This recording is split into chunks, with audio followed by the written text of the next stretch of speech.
सिद्धेश्वर तलाव परिसरात झाले सर्वंकष स्वच्छता मोहीम। गटारे, सार्वजनिक शौचालय, अंतर्गत रस्ते यांची साफसफाई, स्वच्छतेविषयी जनजागृतीवर भर। ठाणे महापालिकेतर्फे शनिवारी सकाळी उथळसर प्रभाग समितीतील सिद्धेश्वर तलाव परिसरात सर्वंकष स्वच्छता मोहीम राबवण्यात आली। उपमुख्यमंत्री एकनाथ शिंदे यांच्या संकल्पनेतून सुरू झालेल्या सर्वंकष स्वच्छता मोहिमेत मोठे रस्ते आणि चौक यांची स्वच्छता सुरू करण्यात आली होती। त्यातच आता झोपडपट्टी परिसर, अंतर्गत रस्ते यांचीही स्वच्छता करण्यात येत आहे। महापालिका आयुक्त सौरभ राव यांच्या निर्देशानुसार झोपडपट्टी परिसरातील अंतर्गत रस्ते, गटारे, सार्वजनिक शौचालय यांच्या स्वच्छतेची मोहीम शनिवारी उथळसर प्रभाग समितीतील सिद्धेश्वर तलाव परिसरात राबवण्यात आली। अतिक्रमण विभागानेही रस्त्यावरील अतिक्रमणे हटवून परिसर मोकळा केला। घनकचरा व्यवस्थापन विभाग, अतिक्रमण विभाग आणि उपसर प्रभाग समिती यांच्या समन्वयाने या परिसरातील गटारी, अंतर्गत रस्ते, सार्वजनिक शौचालय यांची सर्वांग स्वच्छता करण्यात आली। या अतिरिक्त आयुक्त प्रशांत रोडे यांच्या मार्गदर्शनात या स्वच्छता मोहिमेत सुमारे 100 स्वच्छता कर्मचाऱ्यांसोबत उपायुक्त मनीष जोशी आणि आरोग्य अधिकारी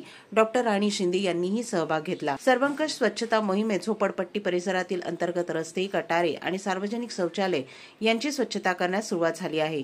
त्यातून स्वच्छतेविषयी नागरिकांमध्ये जागरूकता वाढेल आणि शहर अधिक स्वच्छ व आरोग्यदायी होईल असा विश्वास उपायुक्त घनकचरा व्यवस्थापन मनीष जोशी यांनी व्यक्त केला आहे।